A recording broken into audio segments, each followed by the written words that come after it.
नमस्कार दोस्तों, बहुत-बहुत स्वागत है आपका एडुस्टा बाय अश्वनी में। और आज की इस वीडियो में हम पढ़ने वाले हैं कॉन्टिनेंटल ड्रिफ्ट थ्योरी के बारे में।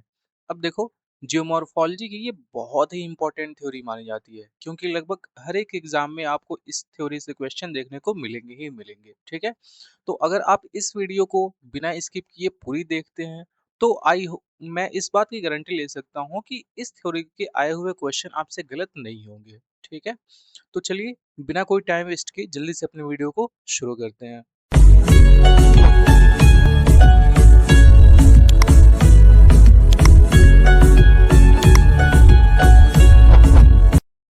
अब देखो, सबसे पहले है what is continental drift theory. आखिर ये थ्योरी है क्या और किसने दिया था? तो इसको प्रपोज किए थे अल्फ्रेड वेगनर। कब दिए थे? 1912 में। तो ये ईयर आप लोग याद रखोगे, हमेशा पूछा जाता है। फिर इन्होंने कहा था ना कि आजकल आप जितने भी कंटिनेंट देखते हो, ये सबसे पहले एक ही साथ एक सिंगल लैंड मास से जुड़े हुए थे, जिनको इन्होंने सुपर कंटिनेंट और इस टर्म को पेंजिया नाम दिया था। ठीक है, ये जो बिखरे हुए आप लैंड पीसेस देख रहे हो, ये सब कुछ पहले एक ही था और इसको इन्होंने बोला था ये पेंजिया है। अच्छा, आखिर हम इस थ्योरी को ज्योग्राफी में पढ़ते क्यों हैं? तो वो इसलिए पढ़ते हैं जिससे हम ये जान सकें कि कंटिनेंट का ओरिजिन कैसे हुआ, इसका मूवमेंट कैसे होता है ना? और फिर माउंटेन हो गया, ओशन बेसिन हो गया, क्लाइमेट पैटर्न हो गया, इनका फॉर्मेशन कैसे होता है, कहाँ-कहाँ पे पाए जाते हैं, किस तरह के क्लाइमेट पाए जाते हैं। तो ये सारी चीजें प्लेट टेक्टोनिक्स की जो ये मूवमेंट होती है, इन सब चीजों से हमें पता चलता है। कुछ इसके ऑब्जेक्टिव्स भी हैं। ठीक है, इस थ्योरी में जैसे कॉन्टिनेंटल ड्रिफ्ट थ्योरी को हम वेगनस थ्योरी के नाम से भी जानते हैं। इसके कुछ फोर्सेस बताए गए हैं कि कौन कौन से फोर्स इधर उधर मूवमेंट कराने में हेल्प करते हैं। फिर इसके कुछ क्रिटिसिज्म भी हैं देखेंगे, फिर लिमिटेशन भी देखेंगे। तो ये सारी चीजों को हम इस थ्योरी में देखने वाले हैं। और देखो, सबसे इम्पोर्टेंट बात ये है कि ये सबसे फर्स्ट साइंटिफिक अटेम्प्ट था किसी भी जियोग्राफर द्वारा, जिन्होंने ये बताने का प्रयास किया कि जो कंटिनेंट है ना, ये सबसे पहले एक ही लैंड पीस के हिस्सा हुआ करते थे।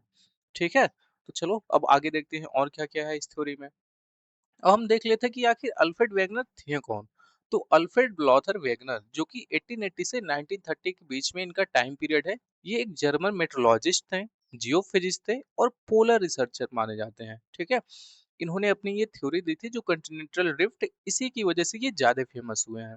अब देखो, मेट्रोलॉजी में इन्होंने वेदर और फोरकास्टिंग पैटर्न को समझने का प्रयास किया। फिर जियो फिजिक्स में इनका जो कंट्रीब्यूशन है, वो अर्थ के स्ट्रक्चर को पढ़ने में है। फिर 1912 में ये थ्योरी दे देते हैं। और इनकी एक बुक भी है, बहुत फेमस बुक है, और ये हमेशा पूछी जाती है, the origin of continent and ocean in 1950। आप यहाँ इस फिगर में देखो, यहाँ जो मैंने बुक का फिगर लगा रखा है, तो ये बुक का नाम भी आपसे पूछता है। अब देखो, यहाँ पे कुछ की फैक्ट है, जैसे बोर्न कब हुए हैं, डेड कब हुए हैं। ठीक है, तो ये सब उतना जरूरी नहीं है और एग्जाम में कभी पूछा भी नहीं जाता है, तो बस एक बार आप इसको गो थ्रू कर सकते हो। अब इसके बाद है आपका कि इसका डिफिनेशन क्या है आखिर कॉन्टिनेंटल ड्रिफ्ट थ्योरी का। तो हम ये समझ लेते हैं कि देखो, सबसे सिंपल लैंग्वेज में आप एक बार समझ लो कि ये जितने लैंड पीसेस थे, सब कुछ एक ही साथ जुड़े हुए थे, जिसको इन्होंने पेंजिया बोला। और जो वाटर बॉडीज थी किनारे किनारे, इसको इन्होंने पैंथलासा बोला। ठीक है, दो कंसेप्ट आपको समझ में आ गया। उसके बाद क्या होता है कि इसका डिवीजन होता है। ये जो लैंड पीसेस है, ये दो पार्ट में डिवाइड होता है। आप इस फिगर में देखो, बीच में यहाँ वाटर बॉडीज आ गई, जिसको इन्होंने टेथिस सी बोला। पैंथलासा गायब हो गया, यहाँ पे टेथिस सी आ गया। वाटर बॉडी जो बीच में, अब जो ऊपर वाला पार्ट यानी कि नॉर्दर्न हेमिस्फीयर में गया टूट के, वो लॉरेशिया हो गया। और जो नीचे आ गया, उसको इन्होंने गोंडवाना लैंड बोला। उसके बाद आगे देखते हैं फिर क्या है। अब इसके ना कुछ स्टेजेस हैं, किस किस स्टेज में था। सबसे पहले पेंजिया आता है, दूसरा division into Laurasia and Gondwana हो जाता है, टेथिस से बीच में आ जाता है, ये सेकंड स्टेज हो गया। अब थर्ड स्टेज में आप देखोगे कि आज के मॉडर्न युग में जो कंटिनेंट है, जैसे north America, south America, Asia, Europe, Africa, Australia, ये सब थर्ड स्टेज में आपको देखने को मिलेंगे। तो कभी आपको लिखना हुआ कि कौन कौन से स्टेजेस हैं, तो आप ये थर्ड स्टेज, तीन स्टेज बता लोगे। ठीक है, Pangaea, division of into Laurasia and Gondwana, और फिर थर्ड में formation of present day continent.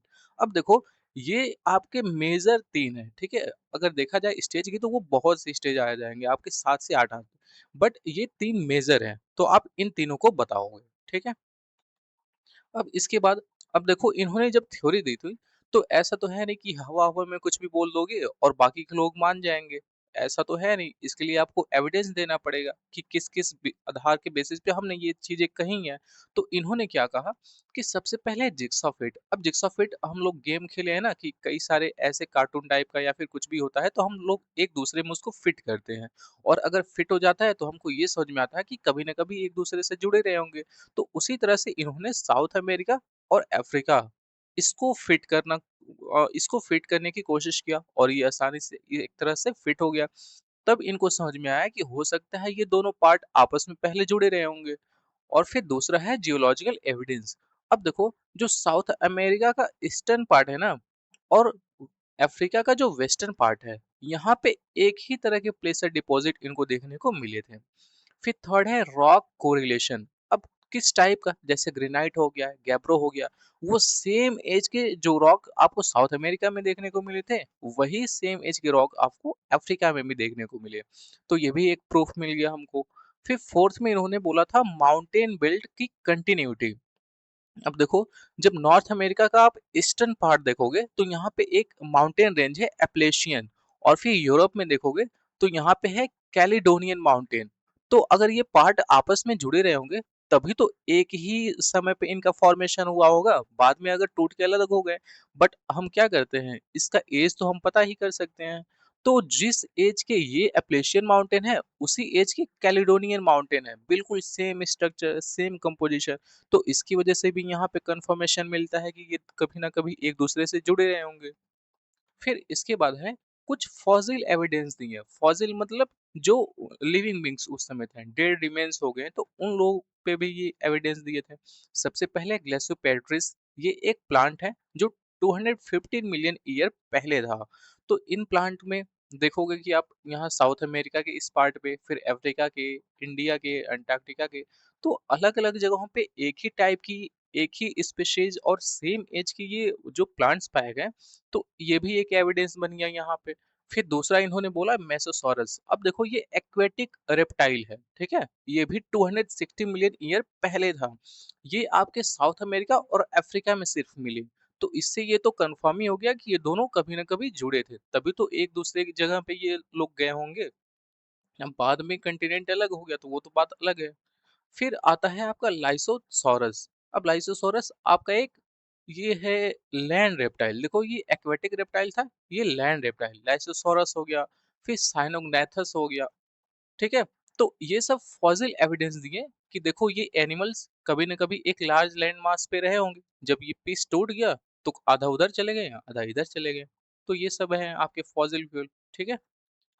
फिर इसके बाद इन्होंने कुछ और एविडेंस दिए। अब इस एविडेंस में क्या होता है, इन्होंने कुछ क्लाइमेटिक आधार पे भी एविडेंस देने की कोशिश की, जिसमें पैलियोमैग्नेटिक हो गया, एविडेंस हो गया, दूसरा ग्लेशियल डिपॉजिट हो गया, थर्ड कोल्ड डिपॉजिट हो गया। अच्छा देखो, हम पढ़ते हैं ना कि जो छोटा नागपुर प्लेट्यू है, यहाँ पे गोंडवाना काल के जो कोल्ड डिपॉजिट मिलते हैं, तो उसी तरह के ये कोल्ड डिपॉजिट हैं। अब जहां जहां जो नीचे वाला पार्ट टूटा था ना गोंडवाना, ये जहाँ-जहाँ गोंडवाना का पिस गया होगा और कोल पाए जाते होंगे, वो सारे के सारे आपके गोंडवाना लैंड के पीसेस हैं, और वही गोंडवाना वाले काल की आपको कोल भी मिलेंगे।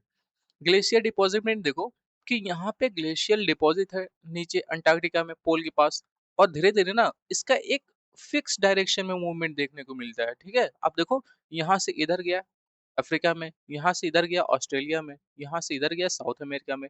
तो ये दिखाता है कभी ना कभी यहाँ पे ग्लेशियर डिपॉजिट रहा होगा, और फिर यहाँ से जब टूटा होगा तो ये मूवमेंट इधर हुआ होगा, ठीक है, इक्वेटर के साइड हुआ है पोल से। फिर यहाँ पे पैलियोमैग्नेटिक क्लाइमेट में क्या बताया कि अलग अलग जगह पे सेम सेम तरह के क्लाइमेट पाए गए, ठीक। फिर फोर्थ है आपका डिजर्ट एविडेंस। अब डिजर्ट एविडेंस में भी आप देखोगे कि इधर आप देखो अर्जेंटीना में डिजर्ट, फिर इधर अफ्रीका के वेस्ट पार्ट में डिजर्ट, इधर सैंडी गिब्सन विक्टोरिया वाले ऑस्ट्रेलिया के डिजर्ट। तो डिजर्ट का भी फॉर्मेशन बिल्कुल सेम ही है, इन जगहों पे एक ही तरह का पैटर्न पाया जाता है। तो ये भी एविडेंस हो गया इनका। फिर इसके बाद क्या है, Wagner proposed that continents move because of two force। अब देखो ऐसा है ना कि इनसे पूछा गया, अच्छा ठीक है आपने एविडेंस दिया ये तो समझ में आता है, लेकिन ये एक जगह से दूसरी जगह गए कैसे, क्या कोई हाथ से पकड़ के इनको एक जगह से दूसरी जगह ले गया, या फिर कैसे गए। तो इन्होंने दो फोर्स का नाम बताया। अब देखो ये दो मेन फोर्स कौन सी हैं, एक है पोलर फ्लीइंग फोर्स और दूसरा है टाइडल फोर्स। अब पोलर फ्लेइंग फोर्स में इन्होंने ये कहा कि जब अर्थ का मूवमेंट होता है ना, तो अर्थ बहुत तेजी के साथ मूवमेंट करती है और पोल पे थोड़ा कम फोर्स लगता है, ठीक है। बट जो इक्वेटर वाला एरिया है ना, बीच वाला एरिया, यहाँ पे ज्यादा फोर्स लगता है, ठीक है, जिसको हम सेंट्रीफ्यूगल फोर्स भी बोलते हैं।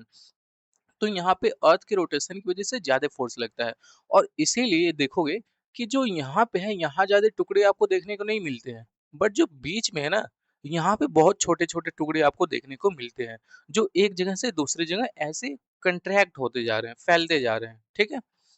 फिर दूसरा है आपका टाइडल फोर्स। टाइडल फोर्स में इन्होंने ये कहा कि जिस तरह से आप देखोगे कि अर्थ पे जो वाटर बॉडीज है, टाइडल यानी कि ग्रेविटेशनल फोर्स की वजह से सन और मून के ये ऊपर उठ जाती है।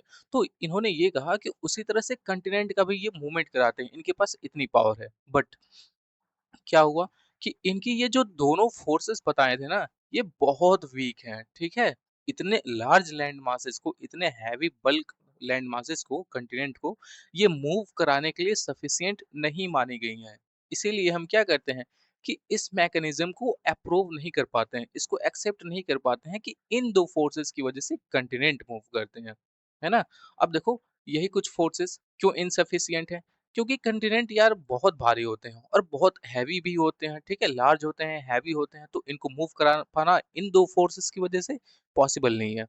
फिर दूसरा है कि ओशन फ्लोर के बारे में इन्होंने कुछ नहीं बताया, ठीक है। इन्होंने कहा कि ओशन का फ्लोर वहीं का वहीं रहता है, बस जो वाटर बॉडीज है ना, इस पे कंटिनेंट मूव करता है। बल्कि ऐसा तो है नहीं। आप देखोगे जो कंटिनेंटल प्लेट है, ये ओशन में भी तो गई है, आखिर ओशन का भी तो क्रस्ट है। तो इन्होंने इसके बारे में कोई बात नहीं की है। फिर उन्होंने जो कैलकुलेट किया स्ट्रेंथ इस फोर्सेस का, वो बहुत कम है, ठीक है, इतना मूवमेंट नहीं हो पाएगा। तो यही सब चीजें हैं कि इन्होंने इस फोर्सेस को बहुत अच्छे से क्लैरिफाई नहीं किया, कुछ ठोस एविडेंस नहीं दे पाए कि कौन सी फोर्सेस हैं, किस वजह से ये मूवमेंट होता है। तो इसको हम सफिशिएंट नहीं मानते हैं इन फोर्सेस को। अब देखो, जब ये कॉन्टिनेंटल ड्रिफ्ट थ्योरी 1912 में इन्होंने दिया था ना, तो इसमें कुछ क्रिटिसिज्म भी इसको देखने को मिलते हैं, ठीक है। जब इन्होंने ये सब चीजें बताई, तो लोगों ने क्वेश्चन करना स्टार्ट किया कि आपने जिग्सा फिट बताया है कि कभी एक दूसरे के साथ सारे कंटिनेंट जुड़े रहे होंगे, तो ये बताइए कौन कौन से वो फोर्स हैं जिनको ड्राइव करके एक दूसरे से दूर लेके गए हैं या फिर कभी एक दूसरे के पास थे। तो ये फिर वही दो फोर्स बताते हैं, टाइडल फोर्स और पोल फ्लिंग फोर्स, जो कि बहुत वीक है, इतने भारी भरकम कंटिनेंट को मूव नहीं करा पाएगी। तो यहाँ पे क्रिटिसिज्म देखने को मिलता है। फिर सेकंड है आपका ओशन फ्लोर प्रॉब्लम। अब देखो, ओशन फ्लोर के बारे में ये कुछ नहीं बताते हैं, इनको ऐसा लगता था कि ये वाटर बॉडीज है और ये एक प्लेट है, बीच में क्रैक आ गई, तो एक प्लेट इधर चली जाएगी, एक प्लेट फ्लो होके इधर चली जाएगी, ठीक है। बट ऐसा तो है नहीं। ओशन फ्लोर, इस पे भी क्रस्ट आपको देखने को मिलता है, ठीक है। आप देखोगे कि आजकल कभी मैप देखना, तो क्या होता है, जो कंटिनेंटल प्लेट होती है वो ओशन तक भी फैली हुई होती है। तो यहाँ पे ये इसका डीप एक्सप्लेनेशन नहीं दे पाए, जिसकी वजह से यहाँ भी क्रिटिसिज्म इनको देखने को मिलता है। फिर थर्ड में वही है, फोर्स लिमिटेशन, इतने भारी भरकम कंटिनेंट को इतने वीक फोर्स मूव नहीं करा पाएंगे, ठीक है, तो ये सफिशियंट नहीं था। फिर चौथा है साइंटिफिक ऑब्जेक्शन। साइंटिफिक ऑब्जेक्शन में क्या होता है कि जैसे जैसे टाइम बीतता है, कुछ जियोलॉजिस्ट आते हैं और उनका ये मानना होता है कि ये कंटिनेंट मूव नहीं होते हैं, ठीक है, ये परमानेंट फीचर्स हैं, जहाँ थे वहीं रहते हैं, ठीक है। तो इसलिए इसका कोई सपोर्टिंग एविडेंस नहीं मिल पाया फिजिक्स से, तो इसलिए भी इनको यहाँ पे क्रिटिसिज्म देखने को मिलता है। फिर इसके बाद देखो, कॉन्टिनेंटल ड्रिफ्ट थ्योरी और प्लेट टेक्टोनिक थ्योरी, ये मैं अलग से इस पे वीडियो बनाऊंगा, बिल्कुल ऐसे ही जैसे मैं कॉन्टिनेंटल ड्रिफ्ट पे बनाया हूँ कि प्लेट टेक्टोनिक थ्योरी क्या होती है, कौन दिया है। बट यहाँ के लिए थोड़ा सा डिफरेंस हम देख लेते हैं, दोनों को समझने के लिए, अंडरस्टैंडिंग के लिए, ठीक है। अब देखो, कॉन्टिनेंटल ड्रिफ्ट थ्योरी 1912 में अल्फ्रेड वेगनर दिए थे, और जो प्लेट टेक्टोनिक थ्योरी थी, ये 1960 में आया था, ठीक है, मैकेंजी और पार्कर ने दिया था। इसमें क्या होता है कि वेगनर कंटिनेंट के मूवमेंट पे फोकस करते हैं, जबकि plate tectonic theory oceanic crust और प्लेट टेक्टो जो कंटिनेंटल क्रस्ट है, दोनों पे फोकस करती है। फिर दूसरा डिफरेंस इनमें क्या देखने को मिलता है, ये मैकेनिज्म पे, ठीक है। ये एग्जैक्ट मैकेनिज्म नहीं बताया कि कैसे ये एक दूसरे से मूवमेंट होता है। बट प्लेट टेक्टोनिक थ्योरी में एक इन्होंने बताया कि कन्वेंशनल करंट थ्योरी, ठीक है, जो भी प्लेट टेक्टोनिक थ्योरी दिए थे मैकेंजी और पार्कर, इसमें इन्होंने कन्वेक्शन करंट की जिक्र किया। अब थोड़ा सा मैं बता देता हूँ क्या है। जैसे इस फिगर को देखो, यहाँ पे मेंटल यानी कि एस्थेनोस्फीयर 200 किलोमीटर आप नीचे आओगे क्रस्ट से, तो वहाँ पे एस्थेनोस्फीयर की लेयर देखने को मिलेगी और यहीं पे हॉट मोल्टेन मैग्मा होता है। जब ये गर्म हो जाता है तो ऊपर उठता है। जब ऊपर उठेगा तो जो प्लेट होती है ना इस पे, ये इस प्लेट को मूव कराता है, ठीक है? तो ये बहुत स्ट्रॉन्ग एविडेंस था प्लेट के मूवमेंट के लिए। तो इसलिए प्लेट टेक्टोनिक थ्योरी को हम ज़्यादा वैल्यू करते हैं आज के समय में। फिर थर्ड है आपका साइंटिफिक एक्सेप्टेंस। इसमें कोई ठोस एविडेंस ना देने की वजह से इसको एक्सेप्ट उतना नहीं किया गया है जितना कि प्लेट टेक्टोनिक थ्योरी को किया गया है। फिर कुछ की एविडेंस इसमें क्या क्या देखने को मिलते हैं, इन्होंने कंटिनेंट्स के लिए fossil fuels, rocks, mountain climate, jigsaw fit, इस तरह की चीजें बताई।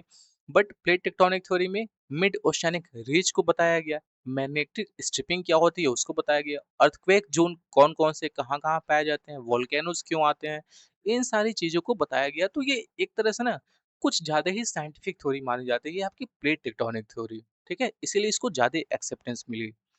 अब देखो जल्दी से ना हम इस थ्योरी की समरी और कुछ पीवाईक्यूज पे फोकस कर लेते हैं।